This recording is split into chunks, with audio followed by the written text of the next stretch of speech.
for joining us, and we welcome now Senator Nicole Akins-Boyd, represents Senate District 9, which includes Lafayette and Panola counties, serves as the chair of the Senate Universities and Colleges Committee and vice chair of the Senate Medicaid Committee. Senator Nicole Akins-Boyd, thanks for joining us. Good morning. Well, finally got you guys out of there. Seemed like it just kept on dragging on. And finally, the gavel was dropped. We sine died, and we started to see all of those legislators depart our capital city. First session of the new term in the books. What'd you think? It was a long session. I will be the first to say. It was very different. This is my second term in the legislature, but the first term was COVID. So we kept coming in and going out and coming in and going out. And it was a very, very different session. So I had worked the other side years ago when I worked at the Attorney General's office. But I have to say this side as a legislator, it is a very different side to work on when you work that length of time. And tempers, when you spend that much time together, tempers can start to flare and things make it just a process a little bit more difficult. So. But it was good. We got some good stuff done. Well, let's start with probably the highest profile issue that made it all the way through both chambers and signed into law by the governor, and that's education funding, K12 funding, complete overhaul of the funding formula. Super exciting. We had talked about aspects of the fund that I'm really excited about that I think will help schools tremendously, and it gives a little bit more emphasis of those things that cause school districts a great deal of, and a little bit more weight to the children with disabilities. It helps make sure that schools are more appropriately funded for that. English learners, things that have to do with poverty indicators. It also gives a little extra funding to gifted programs, which are very important. CTE.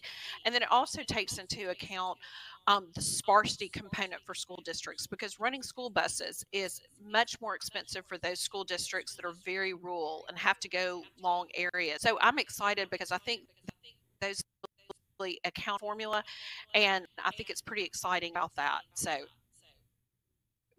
really glad to see kind of. I've also got a state superintendent who's going to be doing a good bit of study on this throughout the fall, really looking at it, and I expect a report from him when we come back in January as he looked at this and see how that we've done with this. Okay. Yeah, so major accomplishment, major change, major overhaul, certainly in education funding. And of course, as you well know, and I think most of our audience is aware, that K-12 education consumes just over half of the general fund budget. So that's a big item that was addressed. Now, that also, I think, resulted in an increase, did it not, in overall K-12 funding based on the application of this new formula? Right. So it's a substantial increase in funding, and so we're looking. Really, when you look at total formula with that, you're looking at a total cost. When you also look at increases to do, so it's a $239 million increase.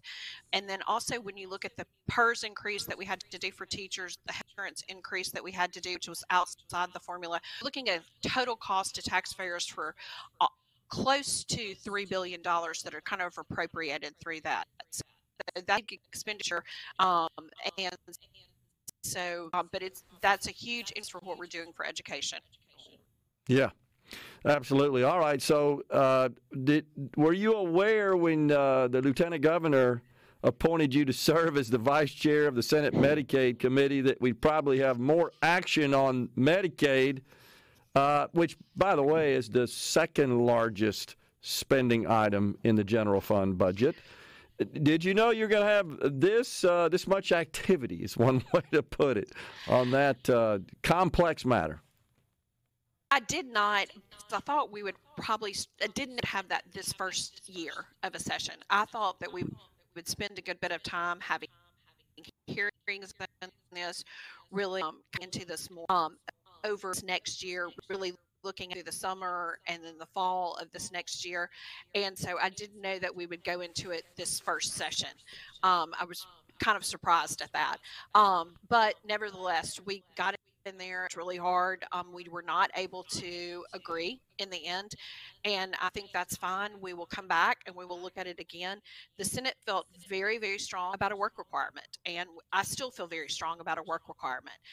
We had some exceptions in there if people are not able to work, but generally I felt very, very good about requirement. The Trump administration had approved, I think it was 8 different states with a work requirement when he was during his term, and we thought that this was a good work requirement. We thought the hours that we proposed were good, and making sure that we're helping people that are in that gap, don't have access to health insurance, that are working. And so we felt strong about it. And I think we still are very committed to a work requirement on that. So this will give us a good chance to look and see what happens with this down the road. We've got several states that are applying for work requirements now. And so we'll see kind of what happens with that. But it also gives us a chance as a state to look at the programs that we do, look to see how they're funded through Medicaid, and look to see what are the best options for the state moving forward. Gotcha.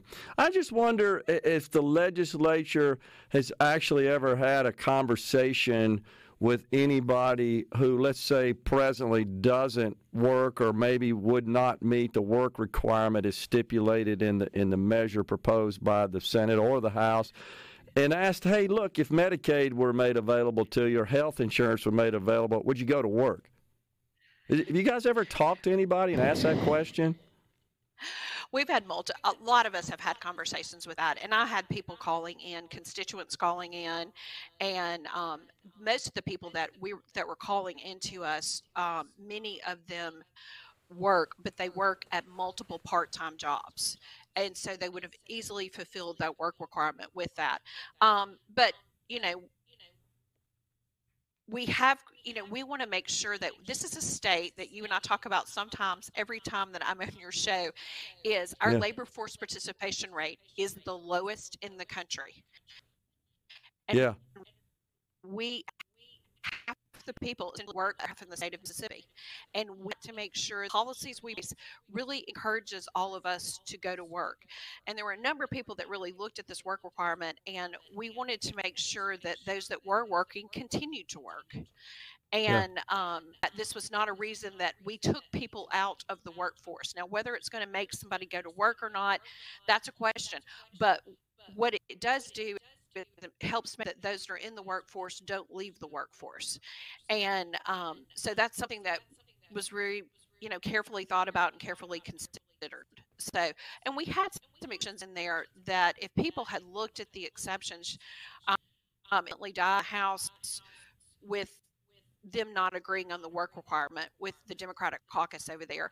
And so, we know that this is something that they didn't agree with. But if you really look at those reasons where we excuse somebody for not being able, those were some very good exceptions, and it really would have protected that person who maybe is going through chemotherapy or is super sick right now and can't work. And we have a number of those people that are in the gap that are not getting that health insurance. And so, but they're people that have been working and have worked for, for a moment, they're not able to. And so this they get back and then get back. So anyway, but I do think this work required is important. I think the good Lord says time and time encourages us to work. And so I think we feel strong about this and very strong about it. Yeah, and I think you're right. There's going to be some more meetings, discussions, analysis, research done on this matter between the sessions and before we get back under the dome in 2025. What else happened? We got a couple of minutes left that you want to tell us about. Well, we're super excited. Highway 7 for us has always been in Oxford. the choppers are with taking people out because of horrible accidents. It has been for years and years now. For years ago, when my dad was in the legislature, which has been a long number of years ago, we were slated to have Highway 741. And project money, as I'm told, for that was moved to Toyota because of the economic development project, and was, I'm sure, an important move at that point in time. We have never been able to get that money reappropriated. And we did a trust fund last year for $15 million, and then this year we were able to get the $160 million